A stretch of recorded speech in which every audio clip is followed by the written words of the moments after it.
Hello everyone. पिछली class में हमने प्रोटीन और विटामिन कुपोषण का जिक्र किया था, जिसमें विटामिन कुपोषण को हमने डिटेल से पढ़ लिया था। आज हम पढ़ने वाले हैं प्रोटीन कुपोषण। प्रोटीन कुपोषण। तो पहली बात तो ये है कि प्रोटीन कुपोषण कब होगा। तो जब कोई बच्चा, क्योंकि अक्सर बच्चों में ये रोग ज़्यादा देखने को मिलते हैं, या फिर कोई व्यक्ति लंबे समय तक प्रोटीन का पर्याप्त मात्रा में सेवन नहीं करता है, तो उसे प्रोटीन कुपोषण हो जाता है। प्रोटीन कुपोषण से होने वाले रोग। प्रोटीन कुपोषण से होने वाले रोग। प्रोटीन कुपोषण क्या है? लंबे समय तक भोजन में प्रोटीन की कमी प्रोटीन कुपोषण कहलाता है। रोग कौन कौन से हो सकते हैं? तो रोग है प्रोटीन की कमी से होने वाला पहला रोग क्वाशीओरकोर। क्वाशीओरकोर ये प्रोटीन की कमी से होने वाला रोग है, या प्रोटीन कुपोषण से होने वाला रोग है। दूसरा है मेरस्मस। दोनों रोगों के नाम आपको याद होने चाहिए, क्योंकि यहाँ से प्रश्न ऐसा पूछा जाता है कि प्रोटीन कुपोषण से होने वाले रोगों के नाम लिखो। तो क्वाशीओरकोर और मेरस्मस दो रोग हैं। अब इनके लक्षण भी पूछे जाते हैं। क्वाशीओरकोर रोग के लक्षण क्या है? तो क्वाशीओरकोर रोग के लक्षण में पहला है बच्चा, अक्सर ये बच्चों में होता है, मैंने बताया। तो बच्चे का पेट फूल जाता है। बच्चे का पेट फूल जाता है। स्वभाव जो है वो चिड़चिड़ा होता है। स्वभाव चिड़चिड़ा हो जाता है, मतलब हर वक्त रोते रहना, बात बात पर चिल्लाना, ऐसा स्वभाव चिड़चिड़ा हो जाता है। और उसे भूख कम लगती है। पेट फूल जाता है, स्वभाव चिड़चिड़ा हो जाता है और भूख कम लगती है। भूख कम लगती है। और त्वचा, बच्चे की जो चमड़ी है, त्वचा पीली और शुष्क होकर, यानी सूखी और पीलापन आ जाता है, शुष्क होकर फटने लगती है। फटने लगती है। ये जो है, ये लक्षण है क्वाशीओरकोर रोग के। क्वाशीओरकोर रोग जो है वो लक्षण क्या क्या है? बच्चे के पेट का फूल जाना, स्वभाव चिड़चिड़ा हो जाना, भूख कम लगना और त्वचा पीली शुष्क होकर फटने लगती है।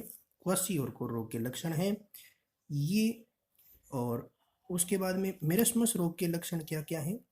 मेरस्मस रोग प्रोटीन की कमी से ही होता है। बस फर्क इतना है कि प्रोटीन के साथ अगर पर्याप्त मात्रा में ऊर्जा में भी कमी हो, यानी प्रोटीन के साथ साथ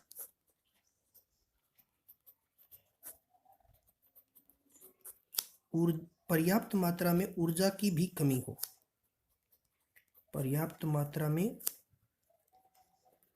ऊर्जा की कमी हो, तो मेरस्मस रोग हो जाता है। मेरस्मस रोग के लक्षण क्या है?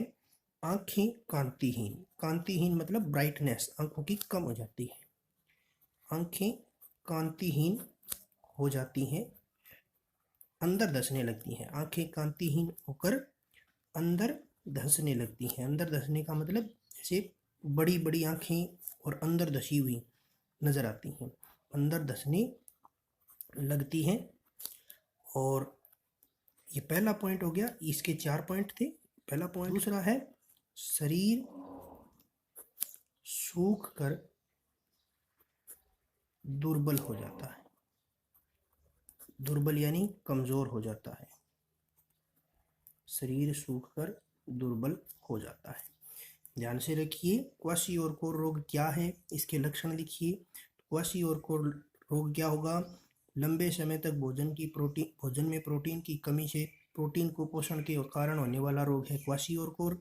इसके लक्षण: बच्चे के पेट का फूल जाना, स्वभाव चिड़चिड़ा होना, भूख कम लगना, त्वचा पीली शुष्क होकर फटने लगना। फिर मरस्मस रोग क्या है इसके लक्षण? तो प्रोटीन के साथ साथ पर्याप्त मात्रा में ऊर्जा की कमी भोजन में अगर पाई जाती है तो मरस्मस रोग हो जाता है। इसके लक्षण आंखें कांतिहीन होकर अंदर धंसने लगती हैं और शरीर सूख कर दुर्बल होने लगता है। ये आपके इसके लक्षण हैं। अब आगे है खनिज कुपोषण। खनिज कुपोषण। तो खनिज कुपोषण में क्या होगा? खनिज की पर्याप्त मात्रा में कमी होगी। वैसे तो खनिज ज़्यादा मात्रा में नहीं चाहिए होते हैं। खनिज की पर्याप्त मात्रा में कमी खनिज कुपोषण को जन्म देती है। खनिज कौन कौन से हैं जिनकी वजह से रोग होता है? तो खनिज पहला है लौह तत्व यानी आयरन, Fe जिसका प्रतीक होता है। लौह तत्व की कमी से रक्तहीनता रक्तहीनता को एनीमिया रोग कहते हैं। लौह तत्व की कमी से रक्तहीनता रोग हो जाता है और इसका लक्षण क्या होगा? त्वचा या चेहरा कह सकते हो, चेहरा पीला पड़ने लगता है या त्वचा पीली पड़ने लगती है। ठीक है।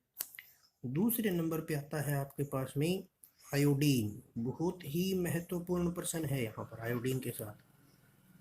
आयोडीन जिसका प्रतीक आई होता है और इसकी कमी से गलगंड या इसका एक और नाम है घेंगा या अंग्रेजी में इसे कह सकते हैं गोइटर।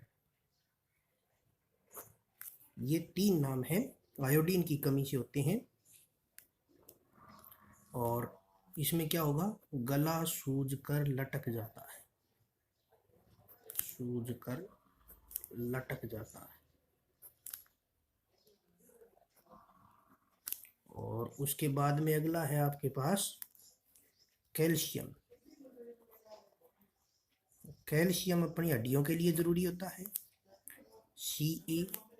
तो कैल्शियम की कमी से क्या हुआ? हड्डियां कमजोर होंगी और हड्डियां अगर कमजोर होंगी तो ये हड्डियां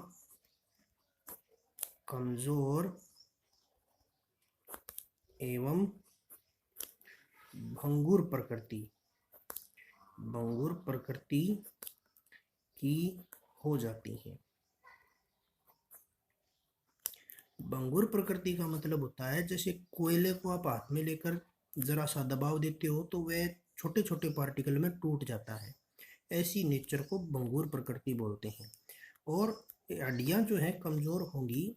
भंगुर प्रकृति होने का यहाँ पर तात्पर्य ये होगा कि जरा सी भी चोट लगने से उन हड्डियों का कैल्शियम जो है वो धीरे धीरे निकलने लगता है और हड्डियां टूटने की संभावना ज़्यादा हो जाती है। ठीक है। कैल्शियम की कमी से हड्डियां कमजोर एवं भंगुर प्रकृति की हो जाती हैं। वैसे कैल्शियम और फास्फोरस अगर दोनों मात्रा में कमी हो और साथ ही साथ विटामिन डी की कमी हो तो रिकेट्स रोग भी हो जाता है, जिसमें हड्डियां पास पास आना, मुड़ जाना, ऐसे रोग संभव होते हैं।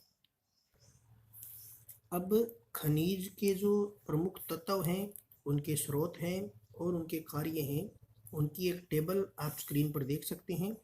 ये टेबल आपको अपनी फेयर कॉपी में उतार लेनी है और इसके सभी क्वेश्चंस जो बन सकते हैं, जैसे कि सोडियम का कार्य क्या है, सोडियम तत्व जो है इसका कार्य क्या है? तो इसका कार्य हो गया मांसपेशी संकुचन, तंत्रिकीय आवेग संचरण और शरीर का विद्युत अपघटन संतुलन बनाना। इस प्रकार जो है यूं भी पूछ सकता है कि कैल्शियम के मुख्य स्रोत लिखिए, तो दूध, अंडे और हरी सब्जियां।